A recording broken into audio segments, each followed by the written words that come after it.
So there is a small group that's actually not remembered here at the memorial, but I nonetheless think that small group is very important, and they are our doggies. Yes, it wasn't just humans working here. We had doggies too, thank you. So that gentleman is named Michael Hinkson. That little lady was named Roselle. So Michael Hinkson was born blind. He was working on the 79th floor of the Northern Tower when the plane hit his building. Now, Michael described feeling the building tilt like 20 feet. And he said goodbye to his colleagues because they did not think they were going to make it. But then within a minute, he felt that building tilt back. And he could hear Roselle, who had been asleep under his desk at the time, wake up and yawn and shake her little face as if very irritated someone woke her up from her nap. Then they got to work. First thing they did, they searched their whole floor, made sure all of their colleagues got out to safety before they did. Michael was the manager. He had to make sure his colleagues were safe first. Then they went to the staircase and they started walking down 78 flights of stairs. Now, Roselle is said to have remained professional almost the entire time. Once they got towards the bottom, firefighters were starting to come up on the other side, and Michael accused Roselle of having flirted with all of the firefighters. Oh yeah, girl was giving out licks and getting pets and everything.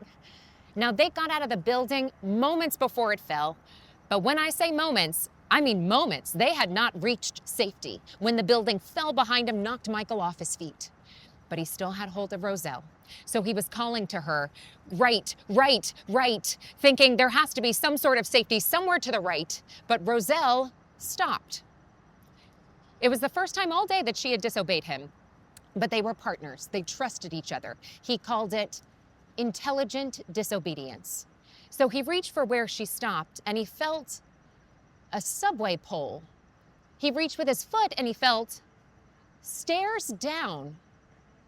Roselle had led Michael to an underground subway station where they were able to go underground, walk 3 blocks in the opposite direction, and then emerge in safety. Now, do not worry, they both retired. Michael became an advocate for the Guide Dogs Association for the Blind, who then retired the name Roselle.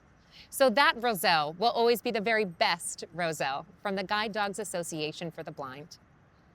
So we had about 350 of these super special search and rescue dogs working here on the pile, not just for days, not just for weeks, for months. Now, just like the humans, these dogs are working in excruciating conditions.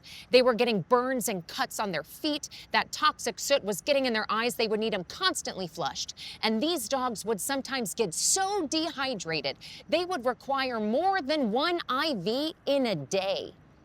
Now, despite all that, Tracker here, his name was Tracker, best name for that dog. Tracker was able to uncover the last person found alive. Her name is Janelle Guzman. She was working in the Northern Tower. She was coming down the stairs. She made it to maybe the 20th floor-ish when the tower fell. She was trapped for 27 hours. Now, doctors told Janelle she would never walk again, but that did not stop her from walking down the aisle, raising 4 kids, and eventually becoming a marathon runner. I am so serious. She wrote a book called Angel in the Rubble. Highly recommend. But after Janelle, our dogs didn't find any more survivors. And the dogs were getting very depressed because these are smart dogs. They thought they were doing a bad job. And the humans were obviously getting very depressed. So sometimes the humans would play like hide and go seek with the dogs. The humans would bury themselves under the rubble. Let the dog find them. That way, the dog got a reward and the dog felt better. And turns out that kind of helped our humans feel a little better too.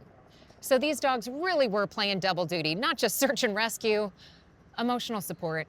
Because if you're working on the pile and everything is the absolute worst thing ever, but then out of the corner of your eye, you spot that little fluffy lady, you gotta crack just half a smile, right? So that little lady was named Brittany.